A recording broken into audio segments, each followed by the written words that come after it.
Yeah, but look on the ASA. My gosh. They're all going against the wind. The wind's 120 knots from the west. This video claims to show U.S. Navy pilots on an FA-18 Super Hornet seeing a UFO. Look at that thing, dude. The video is part of a series of military videos that the group To the Stars Academy has received, showing military encounters with unidentified foreign objects. Oh, got it! Roger. There's troubleshooting. So what exactly are they seeing? Dude, that's a drone, bro.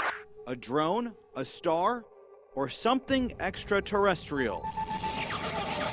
Rob Switek is a UFO researcher and board member of Mutual UFO Network, or MUFON. The group investigates UFO sightings. Such sightings have been seen by airline pilots and by military pilots since the dawn of the modern UFO age. But right now, explaining what they're seeing isn't easy. Some of these things can't be explained, and they seem to be moving in intelligent manners. Switek says each year there are thousands of reports of UFOs across the country and world.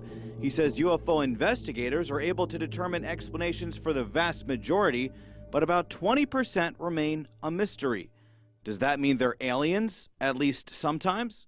Ultimately, I conjecture, I hypothesize, whatever word you want to use there, that we're dealing with another intelligence, but I cannot prove it. Following the release of the videos, there's a renewed interest in whether or not aliens are piloting UFOs. In December, the New York Times reported on a military program called the Advanced Aerospace Threat Identification Program. The program looked into reports of UFOs. Defense officials say the program ended in 2012, but others say the work continues. UFO researchers say there have been plenty of sightings here in Hampton Roads. Jessica Eunice is the president of the UFO Club of Virginia. I believe extraterrestrial life has existed for millions of years out in the universe.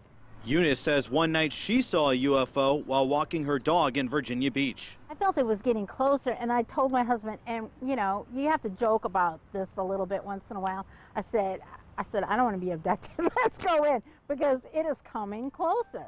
She says she takes a skeptical approach when investigating reports of UFO sightings.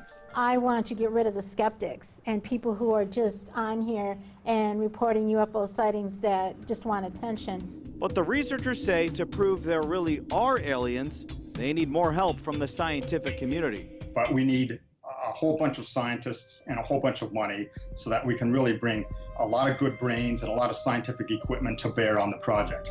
And that has not been done ever in the field to a large extent. And until that day happens, what's really going on in these videos remains out of this world. We reached out to the Navy and requested an interview. They said no, but sent a statement saying, quote, for decades, aviators have reported seeing unidentified objects while in flight. While most sightings are explainable, some are not. Reporting an unidentified object is nothing unusual. Weather balloons, drones, or experimental aircraft are often difficult to identify when seen from a distance while flying at a high rate of speed. Any unidentified aircraft sighting is reported to the commanding authority of that airspace. I'm Brendan Ponton, News 3.